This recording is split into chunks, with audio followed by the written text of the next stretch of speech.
नमस्कार, good news today देखने आपके साथ मैं हूं नवजोत रंधावा। देश के कई युवाओं का आईपीएस और आईएएस बनने का सपना होता है और इस सपने को पूरा करने के लिए वो जी तोड़ मेहनत करते हैं, मगर छात्रों की आंखों में पलता ये सपना किसी के लिए कमाई का मौका है और ये कारोबार का मौका भी है उन कोचिंग संस्थानों के लिए जो कि छात्रों को सिर्फ ग्राहक ही समझते हैं।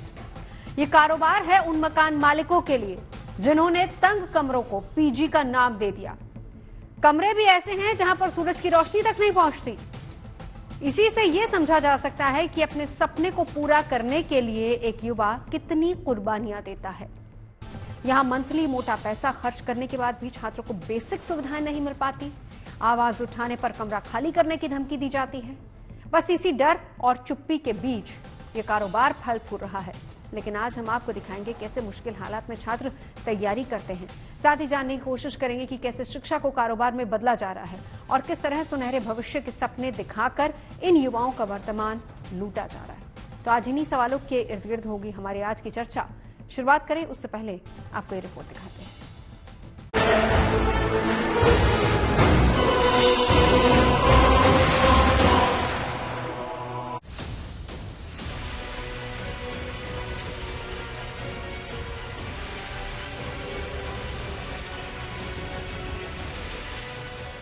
कहते तो यही है कि इन गलियों से गुजरकर अफसर बनने के सपने पूरे होते हैं, लेकिन दिल्ली के ओल्ड राजेंद्र नगर की इन गलियों का सच इतना सीधा भी नहीं है। यहाँ कोचिंग का मकड़जाल है, तंग रास्ते हैं और मनमाने किराए के बहाने हैं। रहना यहाँ महंगा है और तो और खाने पीने के दाम चुका पाना गांव देहात से आए स्टूडेंट्स के लिए करीब करीब नामुमकिन भी है। राव कोचिंग के बेसमेंट में हुए हादसे के बाद ओल्ड राजेंद्र नगर में चारों ओर बेचैनी है। पढ़ाई के तनाव और यूपीएससी परीक्षा के चक्रव्यूह के बीच ये छात्र अपने साथियों की मौत को भुला नहीं पा रहे हैं। राजेंद्र नगर हादसे के बाद तमाम एक्शन शुरू हो गया है, चाहे वो एमसीडी हो, चाहे दिल्ली फायर सर्विस हो और चाहे दिल्ली सरकार के महकमे, सब अपने अपने इलाके से अपने अपने तरीके से कार्रवाई करने की बात कर रहे हैं। लेकिन आप साफ तौर पर देखेंगे कि जब से ये घटना हुई है तभी से छात्रों का एक ग्रुप यहाँ पर बैठा हुआ है, लगातार प्रदर्शन कर रहा है। और ऐसे में सबसे पहले आप देखेंगे कि कोचिंग माफिया के खिलाफ जो इस तरह का पोस्टर है वो यहाँ पर आपको दिखाई देगा। साथ ही साथ जो मृतक आत्माएं हैं उनके लिए अपने श्रद्धा सुमन अर्पित किए गए हैं और साथ ही साथ उनके प्रति अपना प्यार दिखाया गया है। ये जो प्रदर्शन है आप लोग कर रहे हैं, क्यों कर रहे हैं? प्रदर्शन हम कुछ इसलिए कर रहे हैं क्योंकि आप सबको पता होगा कि यहाँ पे जो दुर्घटना घटी है, जो बेसमेंट में ट्रेजेडी हुई है कैजुअलिटीज की वजह से, हम उसके लिए यहाँ पे बैठे हैं और हमारे साथियों ने ही कुछ अपनी जान गंवाई है, तो हम उसके लिए ही यहाँ पे बैठे हैं। ये प्रदर्शन कब तक चलेगा? आपका शुभ नाम क्या है? मेरा नाम सुबोध है और सर ये प्रदर्शन तब तक चलेगा जब तक इस घटना के विक्टिम जो है हमारे भाई बहन, उनको 5 करोड़ रुपए का मुआवजा जब तक दिया नहीं जाएगा राउज आईएएस की तरफ से। हमारी एमसीडी से सिर्फ ये मांग है, बट हम पैसा उनसे मांग रहे हैं प्राइवेट कोचिंग, क्योंकि ये जो हमारे भाई बहन है इन्होंने वहां फीस भरी थी और वो वहां घुट के मरे हैं पानी में। तो राउज आईएएस से हमें 5 करोड़ की डिमांड है सर। कुल मिलाकर ओल्ड राजेंद्र नगर में स्टूडेंट्स के लिए जिंदगी कतई आसान नहीं है। यहाँ छोटे छोटे चौल जैसे कमरों का किराया आसमान छू रहा है। हाल ये है कि इन कमरों में ना ठीक से रोशनी आती है, ना हवा के आने जाने का इंतजाम है। छोटे छोटे मकान पर एक के बाद एक कई मंजिल बनाकर किराए का खेल खुलेआम चल रहा है। इलाके में प्रॉपर्टी डीलर्स की चांदी है। ऐसे मुश्किल हालात में छोटे छोटे शहरों से आए छात्र कोचिंग की कुव्यवस्था के शिकार भी बन रहे हैं। 28 तारीख को राव कोचिंग में जो हुआ उसके बाद प्रशासन एक्शन में है और बेसमेंट में चल रही क्लासेस को सील किया जा रहा है। इस समय मैं ओल्ड राजेंद्र नगर में खड़ा हूं, जहां कल देखा गया कि एक बड़ा हादसा होता है। बेसमेंट में पानी भरने के कारण 3 बच्चों की मौत हो जाती है। उसी बीच आप देख सकते हैं तस्वीरों में कि यहां पर एमसीडी ने एक जो बेसमेंट के अंदर कोचिंग सेंटर चलाया जा रहा था उसको सील कर दिया है। वहीं मैं आपको ये भी तस्वीरों में दिखाना चाहूंगा कि कुछ देर पहले एमसीडी के जो कर्मचारी थे दिल्ली पुलिस के अफसरों के साथ यहाँ आते हैं, नोटिस लगाते हैं और इस बेसमेंट को सील करके चले जाते हैं। आप जहां तक पढ़ सकते हैं इस नोटिस पर लिखा है, it has been brought to my notice that plot number 1B, basement, ground floor, first floor, second floor and third floor, Pusa Road, New Delhi, is being used for coaching center at the instance of the owners and occupiers in the violation of provisions of Master Plan 2021 and in the name and style of Triumph IAS, Perfection, GS Core and Byju's. तो आप यहीं से समझ गए होंगे कि इस समय जो एमसीडी है वो एक्शन मोड में है, क्योंकि विद्यार्थियों में गुस्सा भी है, रोष भी है। जिस ओल्ड राजेंद्र नगर को अंग्रेजी मीडियम के एक्सपेरिमेंट के लिए जन्नत माना जाता है, उस जन्नत की ये हकीकत भी देख लीजिए। यहाँ तैयारी केवल मानसिक इम्तिहान नहीं लेती, बल्कि स्टूडेंट्स को सब्र की भी लंबी उबाई और थका देने वाली परीक्षा से गुजरना होता है। साफ माहौल और पीने की पानी जैसी समस्या झेल कर ये छात्र अपने सपनों को जिंदा रखने का कड़ा इम्तिहान देते हैं। ये जो पर्टिकुलर फ्लैट है जिसके अंदर हम मौजूद हैं, जिसके आने की सीढ़ी हमने देखी कि बड़ी टूटी फूटी, पूरा एकदम कूड़ा करकट, सब कुछ गली भी एकदम बिखरी हुई, नालियों का पानी। किराया कितना? इसका किराया 15,000 रुपये है। 15,000 रुपये है। और कहाँ से आप आए हैं और कितने लोग रहते हैं इस फ्लैट में? इस फ्लैट में हम 4 लोग रहते हैं। 4 लोग रहते हैं। और कहाँ से आए हैं आप? हम कन्नौज से आए हैं। कन्नौज से आए हैं। और कब से हैं आप यहाँ पे? यहाँ पर अभी हो गए 4 महीने। और इस 15,000 रुपए के फ्लैट के लिए आपको किसी को कमीशन देना पड़ा? हाँ, कमीशन दिए, ब्रोकरेज दिया था। ब्रोकरेज दिया था भाई 50%। 50%। और कुछ एडवांस भी दिया हो? 50% सिक्योरिटी दी थी भाई। 30,000 रुपये दिए थे हमने। और ये बताइए, इस घर को देखते हैं जिसका 15,000 रुपये किराया है। आप यहाँ पे एक बाइक लेके आसानी से नहीं आ सकते। इसका घर हम देखते हैं। आओ घर दिखाओ। ये देखिए, ये एक बेडरूम है, ये शायद दूसरा बेडरूम है। खोल लूँ मैं? खोल लूँ? ये दूसरा बेडरूम है। आप देखिए, ये बेडरूम है और ये ओपन एरिया है जिसमें ये किचन है, बाथरूम है पीछे। तो ये जो छोटा सा घर है, इसका यहाँ पर किराया 15,000 रुपये वसूला जा रहा है। हम कुछ और छात्रों से बात करते हैं। आपका क्या नाम है? जी, मेरा नाम अरुण कुमार है। मैं यहाँ सिर्फ 3 साल से रह रहा हूँ। हाँ। यहाँ पर ऐसी हालत है गलियों की कि अगर कचरे में अगर आदमी जो रह रहा है ना, वो भी हमसे अच्छा रह रहा है। अगर यहाँ पे चूहा बिल्ली मर जाए रास्ते में तो उसकी बदबू नहीं आती है, धीरे धीरे वो खत्म हो जाता है। चलते चलते आदमी उसको है ना खत्म कर देते हैं। पानी भरा रहता है, सीवर का पानी ऊपर आ जाता है, जो हम सुबह सब फ्रेश होते हैं सब ऊपर आ जाता है। नालियाँ तो हमने देखा कि लोगों ने अपनी बिल्डिंग के अंदर पिलर लगा के इतना बुरा हाल है कि इतना अतिक्रमण कर रखा है कि रास्ता बिल्कुल होना, मतलब बिल्डिंग उसके ऊपर बना दी है। अब ये बताइए कि कोई कुछ नया बनाता है तो कोई रोकने नहीं आता? कभी कोई एमसीडी, कभी कुछ? अब आप देखिए, 25 गज के मकान में अधिक से अधिक 3 फ्लोर या 4 फ्लोर होते हैं। यहाँ से 6 फ्लोर बना चुके हैं। अक्सर खामोश रहने वाला ओल्ड राजेंद्र नगर हादसे के बाद सदमे में है। मीडिया के कैमरे अब यहाँ की तंग गलियों में पहुंच रहे हैं। स्टूडेंट भी अपनी तकलीफ बता रहे हैं, लेकिन ओल्ड राजेंद्र नगर को कोचिंग का कारोबार बनाने वाले कोचिंग संचालक अभी तक खामोश हैं। उन्हें स्टूडेंट्स से मिलने वाली मोटी फीस तो चाहिए, लेकिन सपनों को पूरा करने के लिए उनके स्टूडेंट्स रोज किन हालातों से गुजरते, इसकी कोचिंग वालों को कोई परवाह नहीं। लेकिन सपनों को पूरा करने के लिए उनके स्टूडेंट्स रोज किन हालात से गुजरते हैं, इसकी कोचिंग वालों को कोई परवाह नहीं है। फिलहाल तो ओल्ड राजेंद्र नगर की ये तस्वीरें बता रही हैं कि रील और रियलिटी का फर्क यहाँ जमीन और आसमान के फर्क से भी ज्यादा है। दिल्ली के ओल्ड राजेंद्र नगर से नीतू झा, रामकिंकर सिंह और अनमोल बाली के साथ bureau report, good news today.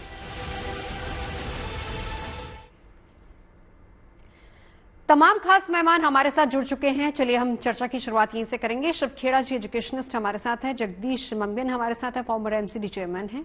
हमारे साथ ऋषभ जैन मौजूद है, ये यूपीएससी एस्पिरेंट हैं। हमारे साथ इस वक्त प्रणय अग्रवाल है, डायरेक्टर हैं आईएएस गुरुकुल के। साथ ही साथ निपुण जी हमारे साथ हैं, ये आईएएस अकेडमी मुखर्जी नगर में पढ़ाते हैं। ऋषभ, आपसे शुरुआत करते हुए, ये जो सिचुएशन आज है, देखिए जिस तरह से हादसे हुए, चाहे कुछ दिन पहले पटेल नगर की बात की जाए या फिर अभी ओल्ड राजेंद्र नगर की बात की जाए, इसके बाद ये सारी चीजें खुली हैं कि किस हाल में एक यूपीएससी एस्पिरेंट अपनी तैयारी करता है। कितना कठिन है आईएएस या आईपीएस बनना? जी मैम, बहुत बहुत नमस्कार। मैं सिर्फ इतना ही कहना चाहूंगा कि जैसा रियल लाइफ में नजर आता है, रियल लाइफ में वास्तविकता वो नहीं है।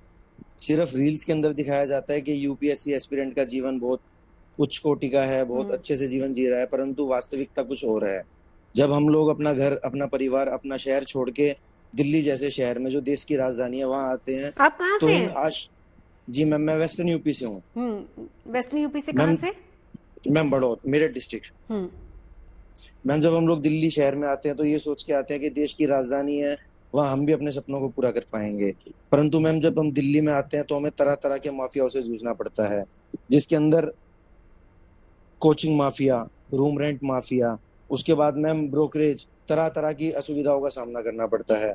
यदि हम कोचिंग में जाकर अपना दाखिला ले लेते हैं तो हमसे वो 1 लाख से 1.5 लाख रुपए फीस ले लेते हैं और उसके बाद किए गए एक भी वादे को पूरा नहीं करते, पूरी तरह से अपनी मनमानी करते हैं। और यदि बात करें रूम रेंट की, पीजी की, जहां हम रहते हैं, तो 8 से 10 हजार रुपए कम से कम एक छात्र का पीजी का रहने का खर्चा है। और जब हम पहले मंथ पीजी में जाके रहते हैं तो हमें 50 से 60% तक ब्रोकरेज देनी पड़ती है प्रॉपर्टी डीलर को, जो हमें वो दिलवाते हैं। और 50 से 60% पैसा ही वो सिक्योरिटी के रूप में हमसे जमा करते हैं।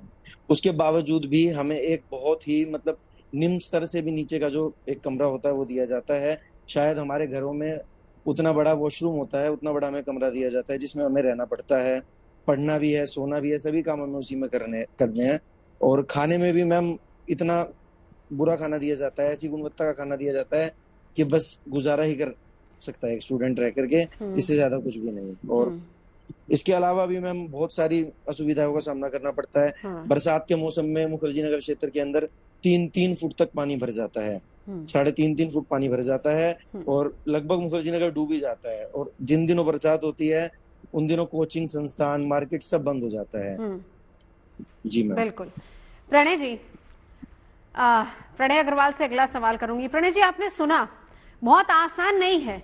देखिए, हम अभी तक ये कहते थे कि आईएएस, आईपीएस या यूपीएस क्रैक करने के लिए बहुत ज्यादा पढ़ना पड़ता है, लेकिन पढ़ाई तो एक तरफ है, वहीं जिस मानसिक परेशानी और दुविधाओं से और उसके बाद हर रोज की छोटी छोटी चीजों के लिए इनको फाइट करनी पड़ती है, वो अलग, जिसका ध्यान किसी की तरफ जाता ही नहीं है। बिल्कुल नवजोत जी, सबसे पहले तो मैं सभी विद्यार्थियों से, यूपीएससी एस्पिरेंट कम्युनिटी से कहना चाहूंगा, सॉरी, ये हमारी गलती हुई है। सिर्फ गलती नहीं हुई है, एक तरह का अपराध हुआ है, पाप ही हुआ है। तो अगर हो सके तो हमें क्षमा करें। मैं पूरी कोचिंग इंडस्ट्री की बिहाफ पे ये कहना चाहूंगा, अगर आप अपने हृदय में अगर ये शक्ति पा पाए तो हमें माफ करें। जीवन में पहली बार है कि मैं शर्मिंदा हूं कि मैं एक अध्यापक हूं और कोचिंग इंडस्ट्री से जुड़ा हुआ हूं। मेरे हिसाब से आप जो कह रहे हैं नवजोत जी, बिल्कुल सही बात है। जो हमारे वाइस प्रेसिडेंट जी ने भी कहा कि जो कोचिंग है वो एक कॉमर्स है, ठीक है। तो जो एक पाक रिश्ता होता था कभी शिक्षक का, मतलब स्टूडेंट और टीचर का, वो आज के दिन नहीं रहा है, ठीक है। और जो ये हादसा हुआ है इसका मुख्य कारण भी साफ बात है, लालच है, ठीक है, कि बेसमेंट में किराए कम होते हैं, जगह बड़ी मिल जाती है, 2 पैसे ज्यादा बच जाते हैं, ठीक है। तो एज ए कोचिंग इंडस्ट्री हम लोगों के लिए भी बच्चों का जो बेस्ट इंटरेस्ट है वो हमारे दिमाग में नहीं है, खुद का सेल्फ इंटरेस्ट ज्यादा गवर्न करता है हमारे। चलिए, अच्छी बात है प्रणय जी, कम से कम आप इस बात को मान रहे हैं कि गलतियां हुई हैं, क्योंकि कल जब हम इसी मुद्दे पर चर्चा कर रहे थे तो जो स्टूडेंट्स मेरे साथ थे उनकी डिमांड भी यही थी कि जो बड़े बड़े यूट्यूबर्स हैं जो कहते हैं कि वो ऑनलाइन कोचिंग देते हैं या फिर यहाँ पर आकर एज ए फैकल्टी पढ़ाया जाता है बच्चों को, वो लोग कहाँ हैं? वो एक बात। उसके अलावा देखिए, यही हाल, इसी हाल में बहुत सारे आईएएस आईपीएस निकले हैं, यहीं से निकले हैं, लेकिन अभी तक उन्होंने अपनी तरफ से कोई स्टेप नहीं उठाया, क्योंकि वो भी तो इसी हाल से गुजरे होंगे, उन्होंने भी इसी तरीके से पढ़ाई की होगी और यही सिचुएशन बिल्कुल रही होगी। और ये सिचुएशन आज की नहीं है, बहुत सालों से ये सिचुएशन इसी तरीके से चलती आ रही है। क्यों नहीं आवाज उठाई गई आज तक? क्या इंतजार हो रहा था कि इस तरह का हादसा और उसके बाद फिर आवाज उठाई जाए और फिर मीडिया सामने आए, मीडिया सवाल पूछे, तभी जवाब दिया जाए? नवजोत जी, पिछले 20-25 साल से सर, आपकी आवाज म्यूट है। प्रणय जी, हेलो नवजोत जी, आवाज आ रही है?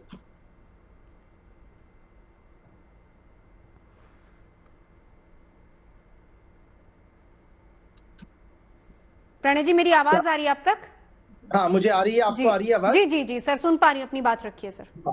मैं ये कह रहा हूँ, पिछले 20-25 साल से मैं देख रहा हूँ करोल बाग एरिया, राजेंद्र नगर में, वहां पे रेंट्स बढ़े हैं, प्रॉपर्टी के दाम बढ़े हैं, कोचिंग इंस्टीट्यूट्स की फीस जरूर बढ़ी है, पर जो इंफ्रास्ट्रक्चर और रहने की सहूलियत है उसमें गिरावट ही आई है, बेहतर नहीं हुई है। और इसका एक कारण जो है, जो आप सही कह रहे हैं कि बिल्कुल इसमें बेटरमेंट नहीं हुआ है। एक बेफिक्री का एटीट्यूड होता है कि चलता है, कि काम चल रहा है तो चलने दीजिए, चाहे वो कोचिंग इंस्टीट्यूट्स हो, लाइब्रेरी हो या पीजी हो, है ना। तो एक बहुत ही दुखद बात है कि ऐसा हादसा लगा है कि जिससे हम सबकी जो अंतरात्मा है उसको थोड़ा सा हिलाने के लिए, ताकि लोग एक्शन करें, चाहे वो अथॉरिटीज हो, एमसीडी हो, सरकार हो, या फिर हम लोग खुद हो, कोचिंग और पीजी और ये जो लाइब्रेरी की जो इंडस्ट्री बनी हुई है। ठीक है निपुण जी, आप भी बच्चों के बीच में ही रहते हैं, क्या कभी आपने महसूस किया कि किस कठिनाई के साथ, क्योंकि यहाँ पर इम्तिहान सिर्फ एक किताब पढ़ के जाके रिटन में पेपर दे देना नहीं है, यहाँ हर दिन सुबह उठते ही इन बच्चों को इम्तिहान देना पड़ता है, हर घंटे नया नया इम्तिहान, हर दिन नई नई चुनौतियां इनके सामने आती हैं। क्या आपको कभी महसूस हुआ कि इस तरह की सिचुएशन से बच्चे दो चार हो रहे हैं, उनके मन में किस तरह की बातें आती होंगी? जी देखिए, आपने बहुत सही प्रश्न किया। और पहले तो बात मैं आपके चैनल के माध्यम से जो भी दिवंगत बच्चे हुए हैं उनके परिवार और उनके प्रति संवेदनाएं और गहरी संवेदनाएं व्यक्त करता हूँ। रोष है और बच्चों में भी रोष है, हमें भी रोष है और हमें इस बात की चिंता भी है और काफी दुख भी है। जैसे प्रणव जी बोल रहे थे, लेकिन थोड़ा सा मैं टेक्निकल पहलू पे भी जाना चाहूंगा, इसको बताना चाहूंगा आपको। जब मैं भी स्टूडेंट था कि इस पूरी इंडस्ट्री की अगर बात करते हैं, कोचिंग इंडस्ट्री की और खासतौर से आईएएस की, तो मोस्टली यहाँ पे टीचर हो या डायरेक्टर हो, ये सब वही हैं जिन्होंने पहले खुद यूपीएससी की तैयारी की। इसमें से कुछ सफल हुए, रैंक अच्छी नहीं आई तो फिर कोचिंग खोल लिया, कुछ अगर इंटरव्यू तक पहुंचे, सिलेक्शन नहीं हुआ तो फिर पढ़ाना कार्य शुरू कर दिया। तो वो जो जितने भी टीचर मोस्टली हैं यहाँ पर, वो सब इसी पूरी प्रक्रिया से गुजरे हैं। लेकिन था क्या, जैसे भी हम देख रहे हैं कि 9,000 या 10,000 रुपए का कमरा, मैं इससे भी आपको बहुत गहरी बात बताता हूँ कि मुखर्जी नगर हो या आपका राजेंद्र नगर हो, इनके आसपास के इलाकों में बच्चे रहते हैं। जैसे आपका मुखर्जी नगर के पास बात करें, गांधी विहार, नेहरू विहार, गोपालपुर, ऐसे ऐसे एरियाज हैं जहाँ पे 3-3, 4-4 हजार रुपए में रूम मिलते हैं। अगर उन रूम में आप भी जाए तो आपको 1 मिनट भी रुकने की स्थिति ना बने। और गर्ल्स के हॉस्टल की स्थिति ऐसी है कि जिसमें हमारा एक डाइनिंग रूम होता है, उसमें 5-5, 6-6 हमारे रूम वहां बना दिए जाते हैं, केबिन बना दिए जाते हैं, केबिन के बाद में और कॉमन शेयरिंग एक बाथरूम होता है, बराबर में नाला है। इस तरह की स्थिति में बच्चे पढ़ते हैं। तो सर जिम्मेदार कौन है इसके लिए, कौन जिम्मेदार है इसके लिए? मैं इसे दोनों बात कहूंगा। देखिए, जिम्मेदार इसमें कोचिंग भी है। मैं ये नहीं कहूंगा कि हम कोचिंग इंडस्ट्री से जुड़े हुए हैं तो हम अपनी गलती नहीं मानेंगे। जिम्मेदार हम भी हैं, जिम्मेदार यहाँ पे एमसीडी भी है, खासतौर से यहाँ पे जो ओनर है प्रॉपर्टी के वो भी हैं, और अभी आप जो बोल रहे थे डीलर, प्रॉपर्टी डीलर, वो भी। यानी कि पूरा का पूरा हम देखें तो एक सिस्टम सा बन गया है। और उस सिस्टम से देखिए, पहले जब मैं दिल्ली आया था पढ़ाई करने के लिए, और इस सिस्टम को हम एक्सेप्ट कर चुके हैं, इस बात को भी हम माने ना कि ये सिस्टम बन गया, हमने एक्सेप्ट कर लिया। अगर इन्हीं के गांव में, इन्हीं के शहरों में, वेस्टर्न यूपी से आते हैं एस्पिरेंट्स, अगर वहीं पे कोई अच्छा कोचिंग इंस्टीट्यूट होता तो शायद हो सकता है कि इनको दिल्ली आने की जरूरत ही नहीं पड़ती। नहीं, बिल्कुल। अब तो देखिए ऑनलाइन का विकल्प बना है बच्चों के लिए। काफी बच्चे अब ऑनलाइन के माध्यम से क्लासेस करते हैं। अच्छे जो एजुकेटर्स हैं, टीचर्स हैं, वो अब ऑनलाइन में बहुत सस्ते में देते हैं। जरूरी नहीं कि आपको ऑफलाइन आके क्लासेस की जाए दिल्ली के अंदर और आपको हॉस्टल लिया जाए, सब कुछ लिया जाए, आप घर से पढ़ सकते हैं। मैं एक बात और यहाँ पे कहूंगा, देखिए जो मुखर्जी नगर, राजेंद्र नगर की जो स्थिति बनी है, उसका एक मेन रीजन क्या था। मैं जब 2006 में पढ़ने के लिए आया था, 2010 तक मैंने तैयारी की, तो तब इतनी भीड़ भाड़ यहाँ पे नहीं होती थी। लेकिन जब से आपका जो एसएससी बैंकिंग के कोचिंग भी इन एरियाज में खुले तो स्थिति और बिगड़ी। और हुआ ये कि जो बेसमेंट में कोचिंग खुलने की शुरुआत हुई है, वो आप देखेंगे मोस्टली 2011 के बाद और अभी कोरोना के बाद ज्यादा हाइप हुआ है। बेसमेंट में खोले जा रहे हैं, जगह जगह बगैर सिक्योरिटी मेजर्स को ध्यान दे खोले जा रहे हैं। पानी भरने की समस्या 2006 से मैं देख रहा हूँ कि यहाँ पर पानी भरने की समस्या थी, लेकिन इस प्रकार से मिनटों के अंदर 12 फुट पानी आ जाना, तो ये भी तो एक घटना है। हमको एमसीडी को भी इसमें देखना पड़ेगा। बिल्कुल। जगदीश जी, जवाब इसका मैं लौटती हूँ। निपुण जी, 1 मिनट जरा। जगदीश जी, आपसे इसका जवाब लूंगी। एक रिएक्शन शिव खेड़ा जी से लूंगी। शिव खेड़ा जी, हम अभी तक सिर्फ कोटा फैक्ट्री की बात करते थे, लेकिन दिल्ली का राजेंद्र नगर, पटेल नगर, मुखर्जी नगर, ये भी किसी फैक्ट्री से कम नहीं है। पूरा व्यवसायीकरण है। किस तरीके से हम व्यापार करें और किस तरीके से हम अपने शिक्षा के इस व्यापार को बढ़ाएं। शिक्षा नहीं, अब व्यापार बन चुकी है। शिव खेड़ा जी। नवजोत जी, मैं तो पहले आपको धन्यवाद दूंगा कि आपने टॉपिक उठाया है और दुख की बात है कि 3 लोगों की देहांत सर 4 मृत्यु हो इंक्लूड गई है। करेंगे, हम चौथा इसलिए कर रहे हैं क्योंकि आपको याद होगा पटेल नगर में कैसे एक तार खुला हुआ था और उसी में एक यूपीएससी एस्पिरेंट की मौत हो गई। ये पिछले हफ्ते की है, इसीलिए हम बार बार उन चारों एस्पिरेंट्स का जिक्र बार बार कर रहे हैं।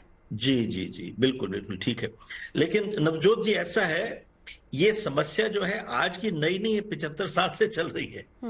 लेकिन जब कोई ना कोई मरता है उस टाइम अचानक ही हम लोग जाग पड़ते हैं। उस टाइम आपको शायद मालूम होगा कि पिछले 2 हफ्ते में झारखंड में 13 ब्रिज और पुल्स गिर गए वहां पर। 15 दिन के अंदर गिर गए। और T3 का जो टर्मिनल है जो मार्च में खुला था अभी कोलैप्स कर गया है। मार्च में खुला था अभी कोलैप्स कर गया है। एक बताइए कि कौन सी नई चीज हो रही है यहाँ पर।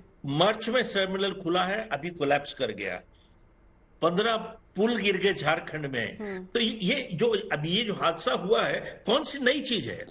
बात ये है कि हम लोग एक सरकार को ब्लेम करते हैं और जो एक रूलिंग सरकार होती है कहते हैं इसको बोलो इस्तीफा दे दे, इसको बोलो इस्तीफा दे दे। खाली यहाँ पॉलिटिक्स हो रही है। अगर हिंदुस्तान के ऊपर अगर किसी का पाकिस्तान या चाइना का हमला हो जाए तो हम कहते हैं प्राइम मिनिस्टर को इस्तीफा दे दे। बात यह है कि प्रॉब्लम ये है, ये इन्होंने इतनी डीप प्रॉब्लम है, इतनी करप्ट प्रॉब्लम है, हम इतने स्वार्थी हो चुके हैं कि वी डू नॉट केयर। ये परवाह ही नहीं करते साहब हम लोग। खाली बोलने वाले के आते हैं। ये कौन से ये बिना पॉलिटिशियन और बिना ब्यूरोक्रेट्स के कभी ऐसा हाल हो ही नहीं सकता। ये सभी मिले हुए हैं, सभी मिले हुए हैं। पंजाब में देखिए पूरा पंजाब खत्म हो गया ड्रग्स के चलते। क्या बिना पॉलिटिशियन और ब्यूरोक्रेट्स की मिली भगत के क्या ऐसा हो सकता है क्या? Can it ever happen? Answer is आप और हम आज नहीं 2 महीने के बाद फिर यही बात करते रहेंगे। We will come to the same conclusion. The conclusion is that the whole everybody is so corrupt and वो चाहते और ब्लेम करते हैं सिस्टम को कि सिस्टम खराब है। सिस्टम किसने बनाया है? आपने बनाया, हमने बनाया, सिस्टम बनाया। और जो भ्रष्ट लोग होते हैं वो चाहते हैं कि सिस्टम खराब रहे। जानते हैं क्यों? क्योंकि चोर पकड़ा नहीं जाता कभी। और हमारा कोर्ट कचहरी का सिस्टम ऐसा है कि क्रिमिनल को प्रोटेक्ट करता है और ईमानदार आदमी को सजा देता है। ये तो हमारा लीगल सिस्टम है। तो आप किसको पकड़िएगा? अभी फिर से 4 आदमी को पकड़ के ले जाइए क्योंकि 3 आदमी की डेथ हो गई है। फिर जाइएगा, फिर 25 साल कोर्ट कचहरी में घूमते रहिएगा। फिर क्या हो जाएगा? उसके बाद 2 हफ्ते के बाद फिर कोई मरेगा। फिर अगले नेक्स्ट प्रोग्राम में आप मुझे बुला लीजिएगा, हम भी आपको कर लेंगे यहाँ पर। फिर एक और प्रोग्राम चल पड़ेगा। ये ब्रेकिंग न्यूज परमानेंटली है। जहां सारा देश ब्रेक कर रहा है उसका कोई फर्क नहीं पड़ता। ब्रेकिंग न्यूज बार बार आ जा रही है। The point I am trying to make is the system is so corrupt. लोग कहते हैं इनके पास परमिट नहीं था। आप बताइए कि आज आपको परमिट चाहिए, बिना इंस्पेक्शन के आपको फिटनेस सर्टिफिकेट मिल जाता है। बिल्कुल। आपको 8 हफ्ते पहले जो 22 बच्चे मर गए एक अस्पताल में, बोले उनके पास फिटनेस सर्टिफिकेट नहीं था। They did not have it. How do you get a fitness certificate? बिल्कुल। You pay money, आप महीना पे करते हो, you get a fitness certificate without inspection. तो आप बात किसकी कर रहे हैं? और यही जितने सारे IAS पास हुए थे, क्या ये सो रहे थे? इतने स्वार्थी थे, इनको IAS से निकाल देना चाहिए। Do you know who are sitting there IAS? Sir यही बात, सर यही सवाल तो हम उठा रहे हैं बार बार। यही सवाल हम इसलिए उठा रहे हैं क्योंकि ऐसा नहीं है, यहाँ से बहुत सारे IAS IPS निकल कर गए हैं, क्यों वहां से आवाज नहीं उठ रही है? क्योंकि भ्रष्ट है, स्वार्थी है, भ्रष्ट और स्वार्थी है। That's all. आप देखिए पूरा देश बेच रहे हैं यहाँ पर। 10 करोड़ बांग्लादेशी यहाँ पे घुस के आ गया, 2000 रुपए बॉर्डर पे देता है, घुस के आ जाता है, आधार कार्ड बन जाता है 2000 रुपए में, 2000 रुपए में इलेक्शन कार्ड बन जाता है। अपना देश बेच रहे हैं साहब, क्या कर रहे हैं? बिल्कुल। लौटते हैं सर, एक बार जगदीश जी को इंक्लूड कर लेती हूँ। जगदीश जी, अगर हादसा नहीं होता, बिल्कुल जगदीश जी, हादसा नहीं होता तो शायद MCD का बुलडोजर भी नहीं चलता। क्यों जान के भी अनजान बनते हैं लोग? अब सवाल जब यहाँ पर आता है अकाउंटेबिलिटी का, एक एजेंसी दूसरी एजेंसी पर, दूसरी तीसरी एजेंसी पर, लेकिन जिम्मेदारी किसकी है?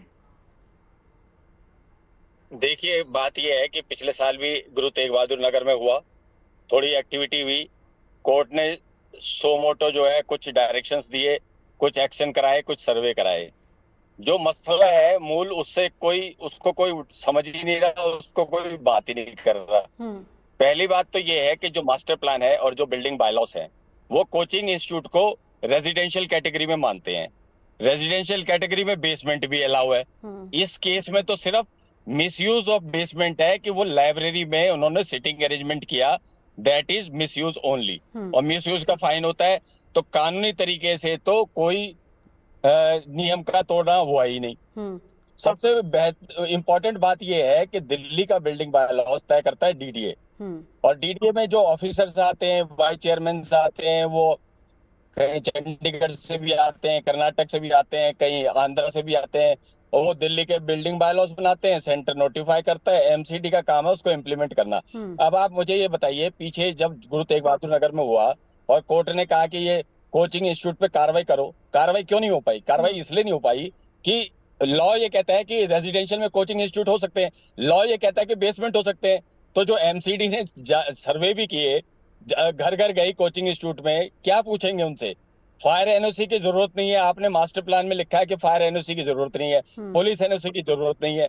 जब कोई एनओसी की जरूरत ही नहीं है, when you are treating it as a residential accommodation, तो फिर आप जो है क्या कार्रवाई करोगे, किस बात पे कार्रवाई करोगे? यहाँ पर तो क्या है, दुर्घटना नेग्लिज। पुलिस ने क्या किया? कल पुलिस ने उनको अरेस्ट किया, नेग्लिजेंस का केस बनाया और सीधा जो है उनको जुडिशियल कस्टडी भेज दिया। क्यों नहीं पुलिस ने रिमांड मांगी?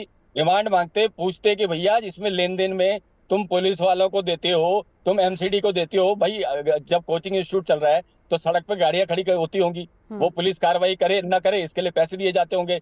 अगर लाइब्रेरी का मिसयूज हो रहा है, स्टोर का, बेसमेंट का मिसयूज हो रहा है, तो एमसीडी को पैसे देते होंगे।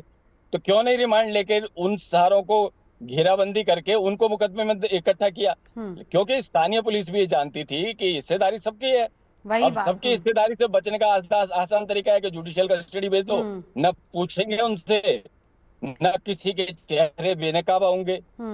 इसमें देखिए क्या है कि ये एक घटना हुई है, उस पर सबसे बड़ी बात है, सबसे जरूरी आवश्यक है कि आज कोचिंग इंस्टीट्यूट को आप रेजिडेंशियल नहीं कह सकते, वो कॉमर्शियल से भी बड़े कॉमर्शियल हैं, बेतहाशा धन उगा रहे हैं।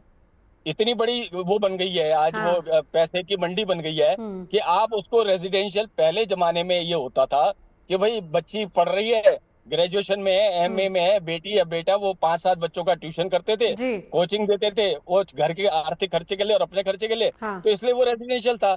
आज उसको रेजिडेंशियल ट्रीट कर रहे हैं। जो अभी 2041 का मास्टर प्लान प्रपोज किया डीडीए ने उस पर वो मांगे थे, सुझाव मांगे थे, मैंने तब भी दिया था कि इसको जो है कमर्शियल करो आप जी, और इसमें 20 लोग इकट्ठा होते हैं कई मीटिंग के लिए। अभी तक तो 20 लोग मीटिंग के लिए इकट्ठा होते हैं, तो पुलिस की एनओसी चाहिए होती है 20 लोगों के लिए। और यहाँ 700-800 लोग आ रहे हैं कोचिंग इंस्टीट्यूट में, न पुलिस की एनओसी चाहिए आपको, न आपको फायर की एनओसी चाहिए, आपको एनओसी चाहिए ही नहीं। यानी लॉ इस तरह के बना दो बच्चों के लिए सुरक्षा का सारा जंजाल बना दिया। बिल्कुल, लॉ इस तरह का बना दो कि फायदा सबको हो। यानी सीधी सी बात है शिव खेड़ा जी, वही बात जो आप कह रहे थे कि सब मिलजुल कर खेलते हैं, सब मिलजुल कर खाते हैं, मिल बैठ के खाते हैं, हर कोई एक दूसरे को बचाने में लगा है। 600 कोचिंग सेंटर और 6000 करोड़ की ये पूरी इंडस्ट्री है जो चल रही है दिल्ली में। चर्चा राजेंद्र नगर में हुए हादसे को लेकर कर रहे हैं, जहां पर बेतहाशा कोचिंग सेंटर्स चल रहे हैं। इसके पीछे की वजह क्या है और कौन इन हादसों के लिए जिम्मेदार है, बात उस पर हो रही है। तमाम खास मेहमानों के पास चलें उससे पहले नीतू झा की एक रिपोर्ट आपको दिखाते हैं, कोचिंग हब के नाम से, क्योंकि ये पूरा इलाका ओल्ड राजेंद्र नगर का फेमस है, तंगलियां वहां पर हैं। नीतू झा जब वहां पर पहुंची इन तंगलियों में, तो वहां पर बने छोटे छोटे कमरों में छात्र छात्राओं से भी उन्होंने बात की है। इस बीच प्रशासन ने कार्रवाई करते हुए 20 से ज्यादा संस्थान और बेसमेंट में चल रही कई लाइब्रेरीज को बंद कर दिया है। नीतू की ये रिपोर्ट देखिए, छात्रों का दर्द क्या है, वो क्या चाह रहे हैं, वो भी दिखाते हैं आपको। दिल्ली में शनिवार को एक भीषण हादसा हुआ, हादसा ऐसा जिसने दिल्ली वालों के साथ पूरे देश भर को सदमे में डाल दिया। ओल्ड राजेंद्र नगर, जिसे हब कहा जाता है कोचिंग्स का, यहाँ पर राव कोचिंग इंस्टीट्यूट के बेसमेंट में पानी भर जाता है, जहां कई बच्चे तो रेस्क्यू करने के बाद बाहर निकल जाते हैं, लेकिन 3 बच्चों की पानी में तड़प तड़प के मौत हो जाती है। उसके बाद लगभग कई कोचिंग सेंटर 20 से ज्यादा बंद हो गए हैं। अब बेसमेंट में चल रहे जितने भी लाइब्रेरी थे उन्हें भी बंद कर दिया गया है। इसके बाद हम आज पहुंचे हैं ऐसी जगह जहां से कुछ ही मीटर दूरी पर यह बड़ा हादसा हुआ था, जिसने सबको चौंकाया। ऐसे एक स्टूडेंट के घर हम आए हैं क्योंकि अब जब हादसा हो गया है और तमाम जो बेसमेंट में लाइब्रेरी चल रही थी वो बंद हुई है, तो स्टूडेंट्स क्या कर रहे हैं आजकल? क्योंकि इस हादसे ने जहाँ एक और स्टूडेंट्स को सदमे में डाला है, वहीं कुछ ऐसे भी स्टूडेंट हैं जो इसके बाद अपने घर चले गए। अभी वो यहाँ है नहीं, इसलिए हम यहाँ बच्चों से बात करने आए हैं। कुछ स्टूडेंट हैं जो अभी इस वक्त तैयारी भी कर रहे हैं, कुछ स्टूडेंट्स हैं जिनका प्रीलिम्स निकल गया है, मेंस की तैयारी हो रही है और अब मेंस का एग्जाम भी है। आपका शायद मेंस का एग्जाम है। कोचिंग बंद है, लगभग 20 से ज्यादा कोचिंग बंद हो गए हैं, लाइब्रेरीज बंद है। कैसे पढ़ाई हो रही है? क्योंकि मैं देख रही हूँ कि अब सारे स्टूडेंट साथ मिलकर ग्रुप स्टडी कर रहे हैं। मैम, सबसे पहले तो मेरी सहानुभूति उस परिवार के साथ है, बच्चों के साथ है जिनका देहांत हुआ है। सबसे पहले तो मैं अपनी भावनाएं प्रकट करता हूं कि मुझे बहुत दुख हुआ। ऑब्वियसली जो गवर्नमेंट और अथॉरिटीज़ ने जो डिसीजन लिए हैं, पार्लियामेंट की कोई कमेटी बनी है, लोकल लेवल पे डीएमसी भी, दिल्ली के आई थिंक एमसीडी बोलते हैं उसको, एमसीडी भी कुछ कर रही है। बट मेरे कुछ सजेशंस हैं कि हम 14,000 लड़के हैं जो मेंस दे रहे हैं, हमारे पास सिर्फ 40 दिन बचे हैं। टेक्निकली देखा जाए तो हमारे लिए 1-1 मिनट की कीमत है। आपने जो एक्शन लिया है एब्रप्ट चेंज का, वो एब्रप्ट चेंज की वजह से हम पैनिक में हैं। हम ही नहीं, सारे बच्चे पैनिक में हैं। हमारे पास 40 से 45 दिन का वक्त है और हमारे पास इनॉर्मस सिलेबस है। हमारी आपने लाइब्रेरी डायरेक्टली बंद कर दी है, हमारी बुक्स फंसी हुई हैं, पेरेंट्स के घर से हमारे जो रिलेटिव्स हैं 10, 20, 50 फोन आ रहे हैं, कितने बच्चे दिल्ली छोड़ के चले जा रहे हैं। तो हमारा स्ट्रेटेजिक वक्त है। आप जो भी चेंज लाना चाहते हैं उसमें 3 सजेशन है मेरे, कि चेंज ग्रेजुअल होता है, वो एब्रप्ट नहीं होता है कि आप एक रात में आप 1000 लाइब्रेरी बंद कर दें। एकदम पढ़ाई नहीं हो पा रही है। मेरा खुद एग्जाम है सीएपीएफ का, अगले हफ्ते ही संडे को मेरा एग्जाम है। मैं खुद परेशान हुए जा रही हूँ कि मैं एग्जाम कैसे दूं। तो मुझे लगता है कि लाइब्रेरी बंद है तो शायद तभी आप लोग एक साथ बैठ के ग्रुप स्टडी कर रहे हैं कि चलिए इसी जरिए। हाँ, हम इसी वजह से ग्रुप स्टडी तो कर ही रहे हैं, लेकिन बात ये है ना कि जब हमारा लाइब्रेरी से एक हो जाता है ना कि हमारा टाइम होता है, हम शेड्यूल बना लेते हैं कि सुबह हमें जाना है, फिर हम इस टाइम आएंगे, फिर हम ये करेंगे, फिर हम वो करेंगे। एक शेड्यूल होता है, वो हम स्टार्टिंग से ऐसे ही लिए चल रहे थे। अब लास्ट आप समझिए 1 हफ्ता रह गया है एग्जाम में, एकदम से शेड्यूल को चेंज करना बहुत बड़ी बात हो जाती है। अब पढ़ाई कैसे करनी है, क्या करनी है, वो सारी चीजें कंटेंट एकदम बदल सा जाता है, तो दिक्कत भी आती है पढ़ाई करने में बहुत ज्यादा। ज्यादातर बच्चे यहाँ पे लाइब्रेरी में पढ़ते थे, पर ये लाइब्रेरी जो इलीगल बनी हुई हैं तो उनको बंद करना भी सही है, पर उनकी जगह पे सही जगह पे लाइब्रेरी खुलनी चाहिए। और अभी बात ये भी सामने आ रही है, जो लाइब्रेरी ऊपर थी, ग्राउंड फ्लोर पे थी या फर्स्ट फ्लोर पे थी, उन्होंने किराए बढ़ा दिया, जो उनसे फीस लेते थे उन्होंने बढ़ा दी है, तो वो भी कंट्रोल होना चाहिए और लाइब्रेरीज और दूसरी खुलनी चाहिए। और जो इलीगल है वो तो बंद होना सही है।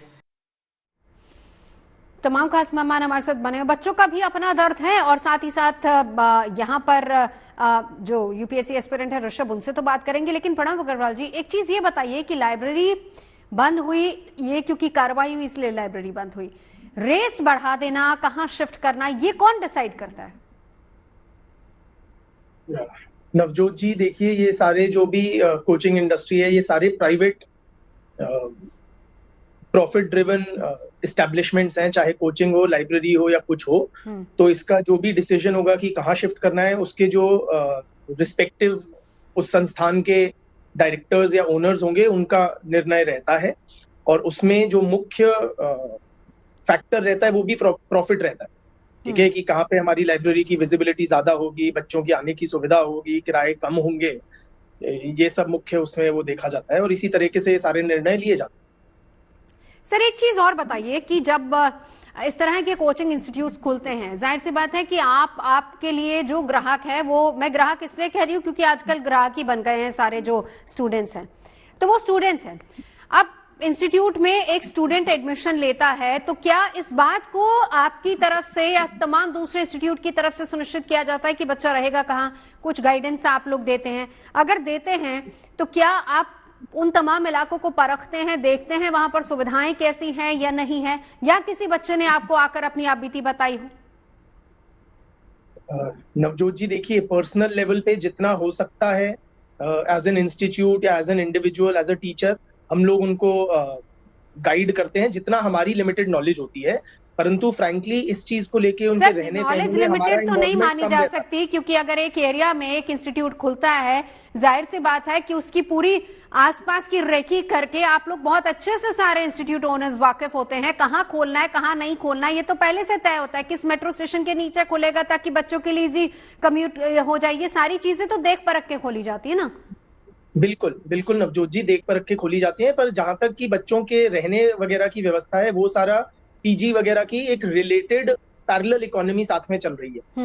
ठीक है, और हमारा जो मेन उसमें उद्देश्य होता है वो बच्चे के पढ़ाई की जो रिक्वायरमेंट है उसको पूरा करने का रहता है। पर बच्चा रहेगा सुकून से तभी तो पढ़ेगा। ऋषभ ऑडियो म्यूट है। जी जी बोलिए। सबसे बड़ा फेलियर दिल्ली एडमिनिस्ट्रेशन का है, दिल्ली गवर्नमेंट का है, जिसकी नजर के नीचे ये सब संचालन हो रहा था। उसके बाद भी गवर्नमेंट ने अपनी नजरों में नहीं लिया, अपने संज्ञान में नहीं लिया। आज जब ये दुर्घटना हो गई है, ये छात्र अपनी जान गंवा बैठे हैं, उसके बाद गवर्नमेंट होश में आई है। शायद ये कदम इनको पहले नहीं, गवर्नमेंट होश में नहीं आई, आप गलत सोच रहे। गवर्नमेंट होश में कहाँ आई है? ये तो सब एक दूसरे के ऊपर ब्लेम गेम खेल रहे हैं। आम आदमी पार्टी ले लीजिए, कांग्रेस ले लीजिए, बीजेपी ले लीजिए, सब एक दूसरे पर आरोप प्रत्यारोप कर रहे हैं। सबने अपनी अपनी युवा ब्रिगेड सड़कों पर उतार दिए प्ले कार्ड्स लेकर, सब एक दूसरे के खिलाफ नारेबाजी कर रहे हैं। मैडम, ये जो एमसीडी आज सीलिंग करने के लिए इंस्टीट्यूट्स में जा रही है, अगर समय रहते एमसीडी अगर ये कदम उठा लेती तो शायद आज ये नौबत ही नहीं आती ना। 1 साल पहले मुखर्जी नगर में एक बिल्डिंग के अंदर आग लगी थी, वहां तमाम बच्चे 3-3, 4-4 मंजिल से कूद करके अपनी जान बचा के भागे थे। क्या उनके माता पिता ये दिन देखने के लिए उनको दिल्ली में भेजते हैं? उनका सपना तो ये होता है कि उनका बच्चा एक आदर्शवादी इंसान बन के लौटे, एक अच्छा अधिकारी बन के लौटे, लेकिन लौटे तो सही, ये इंस्टीट्यूट वालों ने तो सिर्फ। पर ऋषभ देखिए, वही अधिकारी जब यहाँ बन जाते हैं, देखिए ऋषभ, मैं बच्चों के पॉइंट ऑफ व्यू से भी कहती हूँ, शिवखेड़ा जी यही बात कह रहे थे, यहीं से निकलकर जब आप अधिकारी बन जाते हैं, जब व्हाइट कॉलर जॉब आपकी हो जाती है, आपके पास दफ्तर हो जाता है, गाड़ियां आपके पास आ जाती है, तो आप पिछला बिल्कुल भूल जाते हैं। आपको ये नहीं लगता है कि जिस हालात से निकलकर आप लोग आए हैं, कम से कम पीछे जो बाकी बच्चे एस्पिरेंट्स हैं उनके लिए तो कम से कम आवाज उठाई जाए। शिवखेड़ा जी, अभी हमारे साथ जगदीश जी मौजूद थे एमसीडी के तरफ से। सर देखिए, उन्होंने जो बताया, जो समझ पाई हूं मैं, वो ये है कि सब मिलजुल कर खेल रहे हैं। लॉ इस तरह का बना दिया जाता है कि कोई भी एजेंसी फंसे नहीं वहां पे। नवजोत जी, आपने बहुत अच्छी बात कही है। जो समअप किया है ना, इन्होंने कहा कि उनको होश आ गई। आपने बहुत अच्छी बात कही है कि इनको बिल्कुल होश नहीं आई है, बिल्कुल होश नहीं आई है। आपने जो लफ्ज बोले हैं बिल्कुल सही है। आप एक बात बताओ, पिछले 7 साल से हर साल नीट का पेपर लीक कर जाता है। होश आई क्या इनको? होश आती तो अगला साल लीक नहीं करता। 7 साल से एवरी ईयर इनका नीट का पेपर ही लीक कर जाता है, तो होश आई क्या इनको? ये साहब ऐसा है, यहां आज जो भी सरकारें बैठी हैं, ये अपने सिटीजन्स को टेरराइज कर रहे हैं। This is terrorising your own citizens. मैं दोबारा से रिपीट कर रहा हूं, हमारी जितनी सरकारें बैठी हैं, they are terrorising our own citizens. ये अपने नागरिकों पर आतंकवाद कर रही है सरकारें।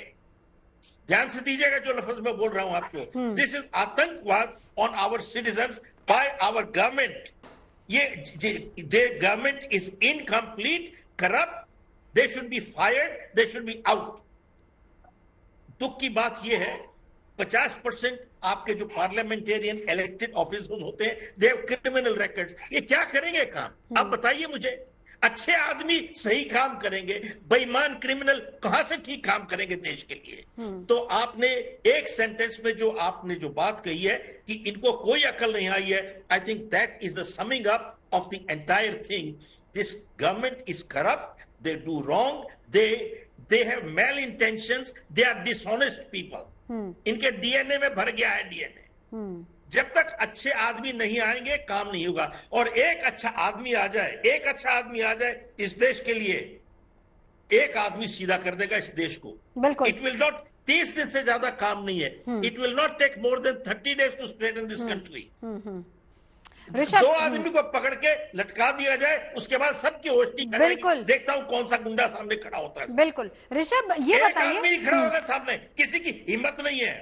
बिल्कुल सर, लौटते हुए एक मिनट लौटते हैं। हमारे पास देश का हित अपने हित से ऊपर रखना है और कुछ नहीं चाहिए। ये बहुत जरूरी है, लेकिन ये रखेगा कौन और ये जिम्मेदारी लेगा कौन, ये अभी तक कोई भी इसके लिए आगे नहीं आया। ऋषभ, ये बताइए कि जिस सिचुएशन में, जिस हाल में आप लोग रहते हैं, पढ़ाई का टेंशन, सबसे टफ पढ़ाई कही जाती है, उसके बाद रोजमर्रा की चीजों को जुटाना, खाना पीना, रहना, बिजली, पानी, सबका बिल, फिर उसके बाद कम्यूट करना एक जगह से दूसरी जगह, फिर उसके बाद किताबों को आप नई नई किताबें लेकर आना।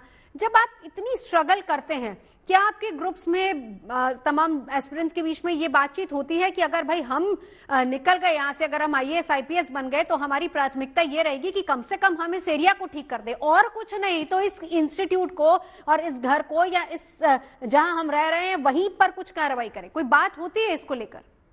बिल्कुल मैडम, हर रोज इस तरह के विषयों पर चर्चा होती है। आपकी बात से भी मैं सहमत हूँ कि सभी ऑफिसर्स UPSC के थ्रू ही चयनित किए जाते हैं और वही आगे जाकर के लॉज बनाते हैं।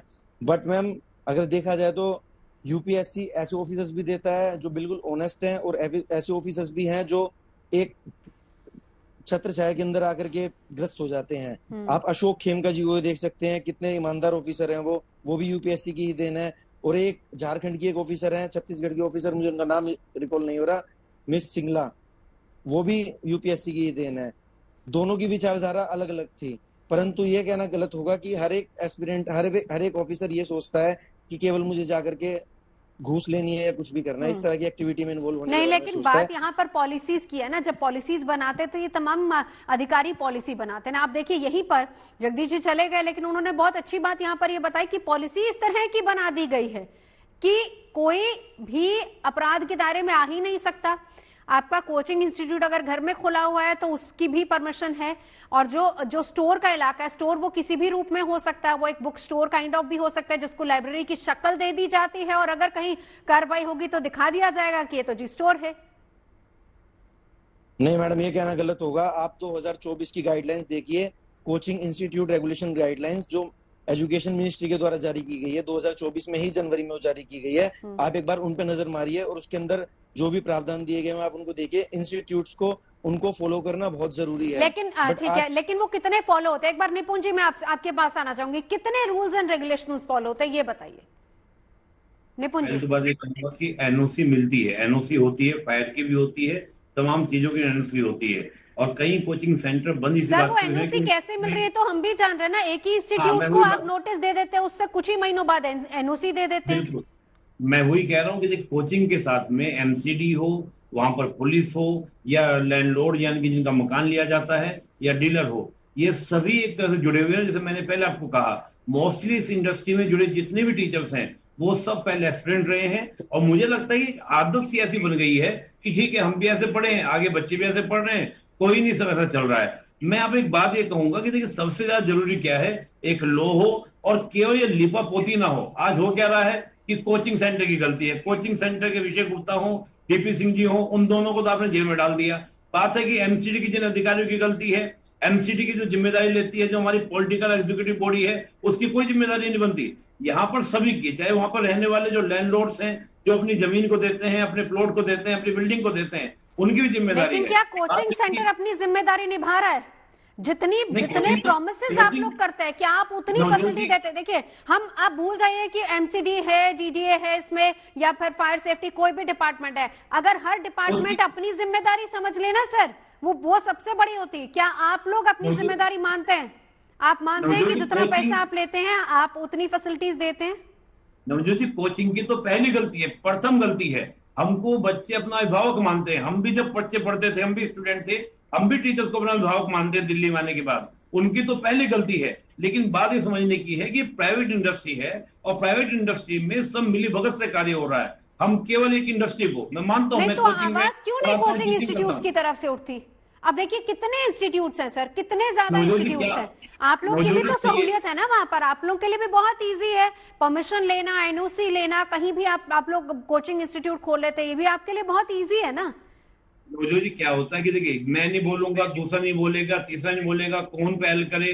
और क्या है कि हमारी कोई एसोसिएशन भी नहीं है। जैसे हर इंडस्ट्री में होता है कि एसोसिएशन होती है जहां मीटिंग हो, प्रॉपर होकर अपनी बातों को रखा जाए। यहाँ कुछ नहीं है, एक प्रतिस्पर्धा है, एक कंपटीशन है कोचिंग के बीच में भी। बिल्कुल, अब आपने बिल्कुल सही बात बोली कि कंपटीशन चल रहा है, कौन कितना कमाएगा और हम कितना पैसा ले सकते हैं। ऋषभ, जब आप लोग भी गए होंगे एडमिशन लेने के लिए, आपके पास भी डिस्काउंटेड ऑफर्स होंगे। देखिए शिक्षा में हमने कभी नहीं सुना था इतना है फीस, हम आपको डिस्काउंट दे देंगे। आप एक ज्ञान प्राप्त करने जा रहे हैं, आप शिक्षा लेने जा रहे हैं, और वहां पर आपको डिस्काउंटेड रेट मिल रहा है, 50% ऑफ, 60%। ये चीजें सर वहां पे होती है। ऋषभ, जी मैम, बिल्कुल। सिर्फ ये एजुकेशन सिस्टम नहीं रहा, अब ये बिजनेस हो चुका है मैम। हम लोग स्टूडेंट नहीं है इनके लिए, हम लोग एक बिजनेस का जरिया है, हम इनके लिए कस्टमर हैं, क्लाइंट्स हैं हम इनके लिए। जब हम लोग जाते हैं, हमें तरह तरह के वादे भी किए जाते हैं, ऑफर्स भी दिए जाते हैं, बट मैं सिर्फ इतनी सी रिक्वेस्ट करना चाहूंगा, आप 1.5 लाख की जगह फीस 10,000 रुपए एक्स्ट्रा ले लीजिए, बट कम से कम फैसिलिटीज तो दीजिए, सेफली जोन तो दीजिए स्टूडेंट्स को, जो आगे वो पढ़ सके, शांति से रह सके, और यहाँ तक कि जिंदा अपने घर वापस चले जाएं। बिल्कुल। प्रणय जी, एक कमेंट आपसे। प्रणय जी, बने, कम से कम जिंदा वापस कम से कम सिक्योरिटी हो, जो आपने वायदा किया है प्रणय जी, जो बच्चा एक दूर दराज के गांव से निकला है ये सोच के कि दिल्ली जैसे शहर में पढ़ूंगा और मैं बड़ा अफसर बनूंगा, वो आपके कहने पे दिल्ली आया है, आपके प्रोमिसेस पे दिल्ली आया, आपके इंस्टीट्यूट को देख के दिल्ली आया, कम से कम उसको तो वो तमाम फैसिलिटी दीजिए। बिल्कुल नवजोत जी, हमारी पूरी कोचिंग इंडस्ट्री ने बच्चों को निराश किया है और हमने शिक्षकों का जो स्तर है उसको नीचे गिराया है, साफ बात यह है। और ये जो पूरी कोचिंग इंडस्ट्री है, आप लोग सही कह रहे हैं, पूरी कोचिंग इंडस्ट्री ना आशा पर टिकी है, एक उज्जवल भविष्य की आशा पे। तो कोई बच्चा या उसके माता पिता ये नहीं सोच के अपने बच्चे को भेजते कि हम उसको मौत के कुएं में ढकेल रहे हैं, है ना। और मैंने तो खुद व्यक्तिगत रूप से कितने माता पिता को आश्वस्त किया है कि ये जगह आपके बच्चों के लिए सुरक्षित है, पर आगे से शायद नहीं कर पाऊंगा। तो बच्चों से फिर मैं एक बार माफी ही मांग पाऊंगा। और सर, माफी मांगने से बेहतर ये है कि फैसिलिटीज दी जाए, यहाँ पर माफी से ज्यादा फैसिलिटी की जरूरत है। और शिवखेड़ा जी, एक लास्ट कमेंट आपसे भी, अगर कोचिंग इंस्टीट्यूट अपनी कोचिंग इंस्टीट्यूट के साथ साथ जो दूसरी एजेंसियां हैं, नोट छापना अगर छोड़ दें, वो ये सोच छोड़ दें कि हाँ हम यहाँ पर सिर्फ नोट छापने के लिए बैठे, जिम्मेदारी के साथ काम करें, तो शायद ये हालत कभी होगी नहीं। नवजोत जी, मैं आपको एक खाली बात कहूंगा कि जब तक भ्रष्टाचार, जितने भ्रष्ट लोग हैं उनको इंडिया गेट पे लटकाना चाहिए। दोबारा से कह रहा हूं, इंडिया गेट पे लटका दो उसको और उनको वहां फांसी दो। जब तक भ्रष्टाचार रहेगा हमारे पॉलिटिशियंस के अंदर, ब्यूरोक्रेट्स के अंदर, अगले साल ये प्रोग्राम फिर से हो जाएगा, फिर से आप बुलाएंगे सभी को। सर, अगले साल तो बहुत दूर है, अगले साल बहुत दूर है। इसी महीने में 2 इंसिडेंट्स हो चुके हैं, उनको अभी भी इंडिया गेट में जाके लटकाना चाहिए और 2 मिनट में सारे ठीक हो जाएंगे। अभी भी अगर कोई नहीं समझेगा तो यकीन मानिए कि लोगों का, बच्चों का भरोसा बिल्कुल उठ जाएगा। और वो कोई भी एजेंसी, उनसे तो उठ ही चुका है, लेकिन एक शिक्षण संस्थान है जिसको मंदिर की तरह बच्चे कम से कम पूजते हैं, अगर यहाँ से भी कुछ आश्वासन और सही नहीं मिल पाएगा तो मुझे लग रहा है कि शायद उनका भरोसा यहाँ से भी उठ जाएगा। तमाम खास मेहमान हमारे साथ जुड़े, इसके लिए बहुत बहुत शुक्रिया।